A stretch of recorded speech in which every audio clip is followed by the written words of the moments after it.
Assalamualaikum warahmatullahi wabarakatuh. Perkenalkan nama saya Febri Herani dengan NIM S1 S1222097. Pada kesempatan kali ini saya akan menjelaskan mengenai the vector space model pada mata kuliah Sistem Temu Kembali Informasi. Nah, pertama-tama di sini kita membuat dulu binary incident matrixnya menggunakan dokumen dari Antony and Cleopatra, Julius Caesar, The Tempest, Hamlet, Othello, dan Macbeth. Dengan termnya itu ada Antony, Brutus, Caesar, Calpurnia, Cleopatra, Mercy, dan Worcester. Nah, seperti yang dikatakan di sini, setiap dokumen itu merepresentasikan nilai vektor biner, yaitu di mana berisi 0 atau 0 dan 1. Nah, untuk setiap vektor yang berisi 1 itu berarti memuat sebuah term dalam suatu dokumen. Nah, untuk 0 itu berarti dia tidak memuat term dalam suatu dokumen. Kalau yang kayak misal di sini Antony and Cleopatra itu bernilai 1 berarti ada term Antony pada dokumen Antony and Cleopatra dan seterusnya. Kemudian selanjutnya itu kita membuat count matrix berbeda dengan binary incidence tadi. Di sini itu kita membuat sebuah banyak atau menghitung banyak term yang muncul pada sebuah dokumen. Kalau tadi itu hanya ditampilkan sebagai binar, di sini kita menghitung beberapa term yang muncul pada sebuah dokumen. Yang sesuai dibilang di sini itu setiap dokumen sekarang direpresentasikan sebagai jumlah vektor yang ada pada dokumen tersebut. Misal di sini untuk term Antony itu memiliki 1057 kata pada dokumen Antony and Cleopatra. Berarti di mana itu vektor dokumen Antony and Cleopatra memiliki elemen 157 dan juga seterusnya seperti itu. Nah, selanjutnya di sini itu kita menghitung bobot dari dokumen dan term yang tadi menggunakan TF-IDF. Nah, untuk Antony and Cleopatra dalam Antony dalam Antony and Cleopatra itu memiliki bobot 5,25, kemudian dalam Julius Caesar itu memiliki 3,18, The Tempest 0, Hamlet 0, dan seterusnya. Nah, di sini untuk rumus TF-IDF sendiri bisa dilihat pada materi TF-IDF, yaitu tunggu sebentar.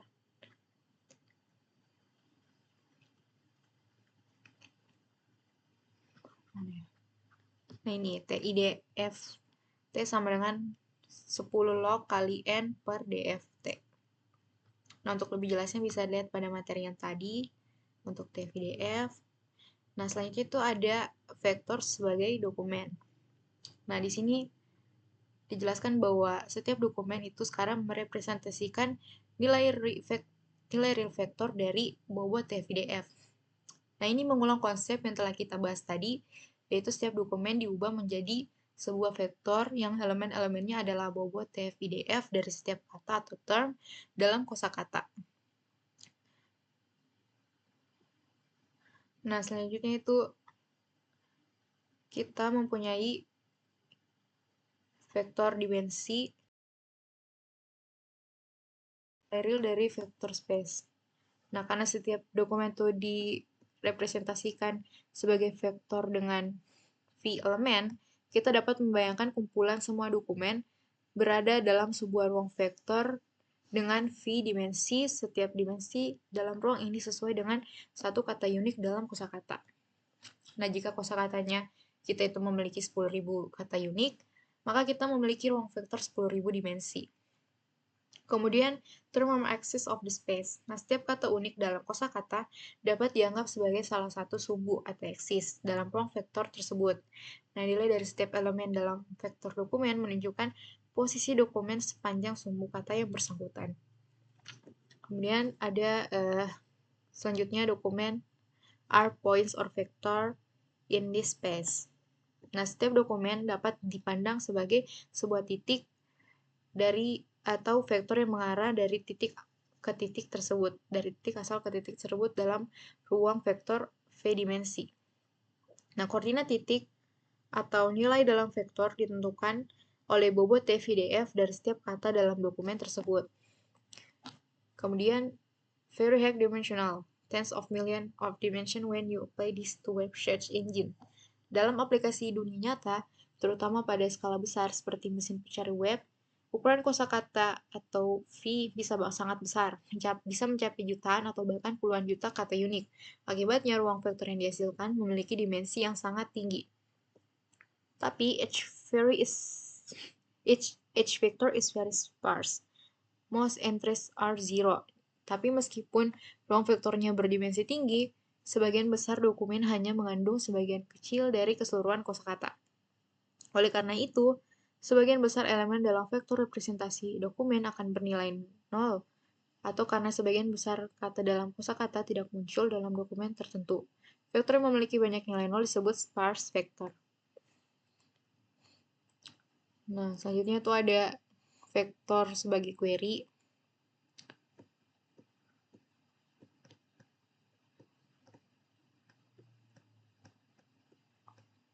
Nah, untuk yang pertama itu do the same for vector. Kita melakukan hal yang sama juga pada queries, yaitu membuat vektornya. Represent them as vector in the dimensional space. Nah, ide utama di sini itu kita memperlakukan query yang biasanya berupa beberapa kata dengan cara yang sama seperti dokumen. Kita juga mempresentasikan query sebagai vektor dalam ruang vektor berdimensi tinggi yang sama, di mana setiap dimensi sesuai dengan sebuah term atau kata dalam kosakata. Nah, kemudian rank dokumen according to their proximity to the query. Nah, setelah query dan dokumen direpresentasikan sebagai vektor dalam ruang yang sama, kita dapat mengukur kedekatan atau proximity antara vektor query dan vektor setiap dokumen. Dokumen yang vektornya lebih dekat dengan vektor query dianggap lebih relevan dan dengan query tersebut. Di sini juga dijelaskan bahwa proximity sama dengan similarity. Nah, kedekatan dalam konteks strong vector sering diartikan sebagai kemiripan atau similarity. Vektor yang lebih dekat secara geometris dianggap lebih mirip secara semantik, berdasarkan kata-kata yang terkandung dan bobotnya. Kemudian di sini ada proximity berbanding lurus dengan negatif distance. Nah, salah satu cara untuk mengukur kedekatan adalah dengan menggunakan konsep jarak atau distance antara dua vektor. Semakin kecil jarak antara dua vektor, semakin tinggi kemiripannya, atau semakin tinggi kedekatannya. Nah, oleh karena itu, kedekatan berbanding terbalik dengan jarak. Kemudian, we're doing this because we want to get away from your either in or out phase or feminine Boolean model.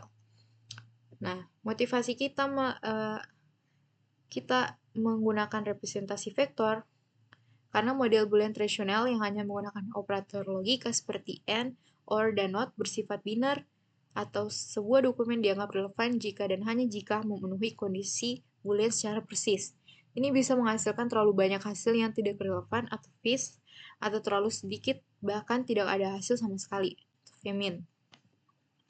Nah, instead rank relevan dokumen higher than non-relevan dokumen. Nah, tujuan dari representasi vektor dan pengukuran kedekatan adalah untuk memberikan peringkat atau ranking pada dokumen berdasarkan tingkat relevansinya terhadap query. Nah, dokumen yang paling mirip atau paling dekat dengan ruang vektor dengan query akan ditambahkan di urutan teratas, diikuti oleh dokumen yang kurang relevan. Ini memberikan pengalaman pencarian yang jauh lebih baik dan lebih intuitif daripada model boolean yang kaku. Kemudian selanjutnya bagaimana cara kita normalize vector space similarity.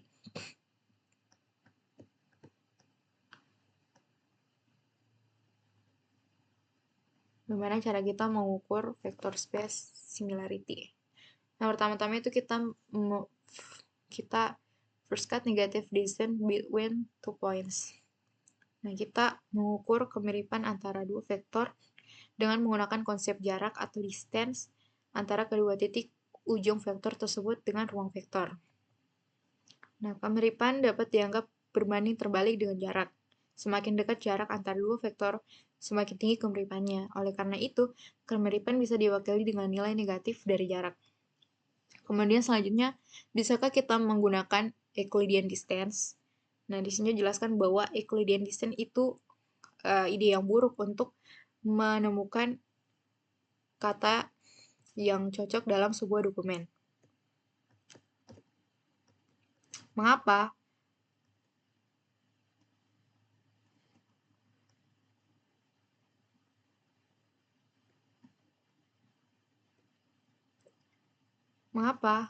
Karena Euclidean distance ini dianggap kurang baik dalam konteks ini karena sensitif terhadap panjang vektor. Dua dokumen yang membahas topik yang sama tetap memiliki panjang yang berbeda. Misalnya satu dokumen lebih panjang dan mengandung lebih banyak kata, akan memiliki vektor TF-PDF dengan panjang yang berbeda. Meskipun secara konseptual mirip, jarak Euclidean antara vektor-vektor ini bisa menjadi besar hanya karena perbedaan panjangnya, bukan karena perbedaan dalam proporsi kata-kata penting yang digunakan.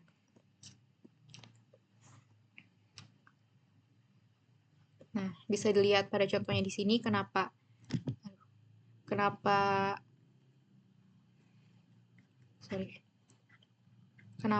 Euclidean distance itu buruk dalam menemukan kesamaan dokumen. Nah, bisa lihat di sini untuk query-nya itu Richpur. Dan dokumen yang cocok itu yang memiliki garis yang sama dengan query itu ada Richpur Gapgross. Cuma karena jaraknya yang berbeda, jaraknya yang jauh, karena bobot yang jauh, ini mempengaruhi nilai atau kesamaan dari query dan dokumen tersebut. Padahal jika kita lihat di sini itu dokumen Richpur Gapgross itu mengandung query yang ada pada Richpur ini. Nah, makanya jika kita mengukur dari panjangnya itu sangat tidak efisien karena akan banyak menemukan kesalahan dalam pengukurannya.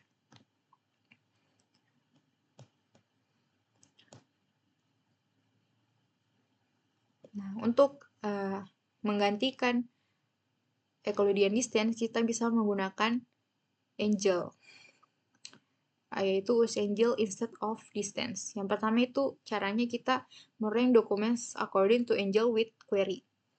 Nah, ini tema ini yang disampaikan adalah bahwa dokumen harus diurutkan atau rank berdasarkan sudut antara vektor dokumen dan vektor query. Sudut yang lebih kecil menunjukkan kemiripan yang lebih besar. Kemudian thought experiment. Take a document D and append it to itself. Call this document D and D is twice as long as D.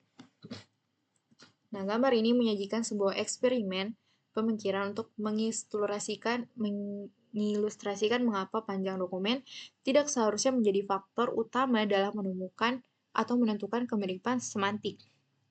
Jika kita mengambil sebuah dokumen D dan menggandakannya, secara intuitif, konten atau topik utama dari D dan D yang digandakan tetap sama. D yang digandakan hanya lebih panjang karena semua kata dalam D muncul 2 kali. Nah, semantically D and D yang digandakan itu mempunyai konten yang sama, seperti yang dijelaskan tadi. Nah, the angle between the two documents is null, corresponding to maximal similarity. Nah, ketika kita merepresentasikan D dan D yang digandakan sebagai vektor, area kedua vektor ini akan sama persis, karena proporsi relatif dari setiap term tetap sama. Nah, sudut antara dua vektor yang memiliki area yang sama adalah 0 derajat. Kosin dari 0 derajat adalah 1, yang merupakan nilai kemiripan kosin maksimum. Ini secara akurat mencerminkan bahwa D dan D yang digandakan memiliki konten semantik yang sama. Even though the Euclidean distance between the two documents can be quite large. Meskipun sudut antara vektor D dan D yang digandakan adalah 0 atau kemiripan maksimal, jarak Euclidean antara kedua vektor ini akan cukup besar, karena vektor yang digandakan memiliki magnitud atau panjang 2 kali lipat dari vektor D. Ini kembali menunjukkan kelemahan penggunaan jarak Euclidean sebagai ukuran kemiripan dalam konteks dokumen dengan panjang yang berbeda.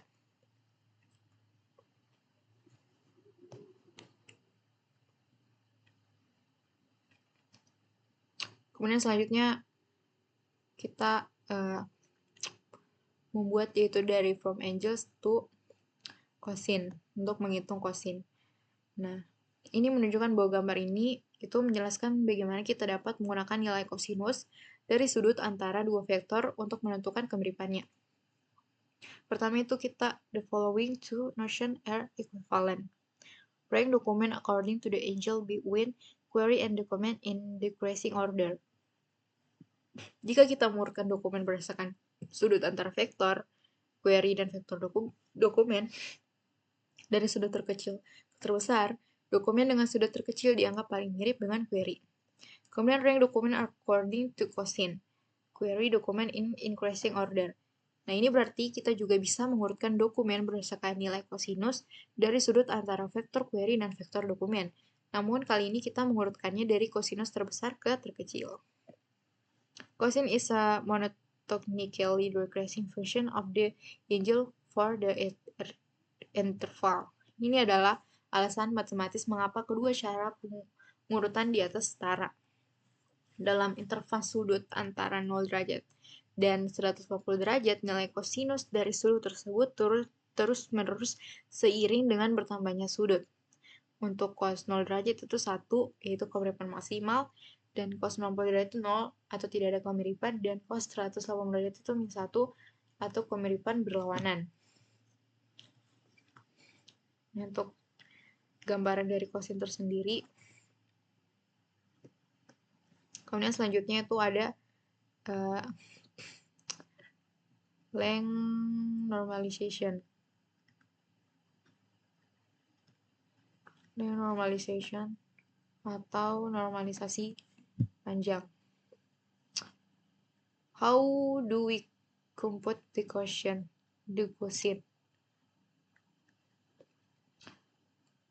Nah, di sini jelaskan apakah kita menghitung cosin similarity secara praktis. Nah, bagaimana caranya kita menghitung cosin similarity secara praktis? Misalnya itu a vector can be length negative normalized by dividing each of its components by its length. Here we use the L2 norm. Plug X2 sama dengan akar sigma I X2 sampai 1. Nah, ini menjelaskan proses normalisasi panjang vektor. Sebuah vektor X dapat dinormalisasi dengan membagi setiap komponennya, yaitu Xi dengan panjang atau norm vektor tersebut. Di sini, norma L2 juga dikenal sebagai Euclidean norm atau magnitude, nah digunakan untuk menghitung panjang vektor. Formula X2 sama dengan akar sigma I X2I adalah cara menghitung panjang vektor X dalam ruang vektor. Kemudian display vektor onto the unit pairs. Nah, ketika sebuah vektor dinormalisasi panjangnya, banyak vektor hasil menjadi satu dalam ruang vektor. Dalam ruang vektor, semua vektor yang memiliki panjang 1, ujungnya akan berada pada permukaan bola satuan atau unit pair. Nah, normalisasi panjang memproyeksikan semua vektor ke bola satuan. Nah, kemudian ada since after normalization. Ini adalah penjelasan matematis mengapa panjang vektor setelah normalisasi menjadi 1. Nah, setiap komponen dibagi dengan panjang aslinya, dan ketika panjang vektor hasil dihitung, hasilnya adalah 1. As a result, longer documents and shorter documents have weight of the same order of magnitude. Nah, salah satu keuntungan utama dari normalisasi panjang adalah bahwa vektor-vektor yang mewakili dokumen dengan panjang yang berbeda akan memiliki magnitude yang sama, yaitu 1. Ini menghilangkan pengaruh perbedaan panjang pada perhitungan kemiripan. Bobot term dalam vektor yang dinormalisasi akan mencerminkan proporsi relatif term dalam dokumen, bukan frekuensi absolutnya. Effect on the documents yang digunakan from earlier slide. They have identical vector after length normalization. Nah, merujuk ke contoh dokumen D yang digandakan tadi, setelah normalisasi panjang, vektor representasi untuk D dan D yang digandakan akan menjadi identik. Ini karena proporsi relatif setiap term dalam kedua dokumen adalah sama. Meskipun frekuensi absolutnya berbeda, normalisasi panjang menghilangkan efek penggandaan frekuensi.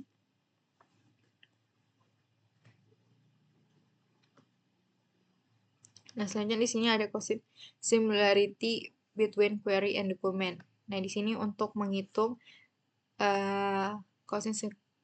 kemiripan cosin antara query dan dokumen. Yaitu rumusnya itu ada cos Q, D sama dengan sim kali Q, D sama dengan Q kali D per mutlak Q kali mutlak D sama dengan sigma vocabulary, yaitu I sama dengan 1, QI kali DI per akar sigma vocabulary I sama dengan 1 kali Q2I akar sigma I sama dengan 1 kali D2I.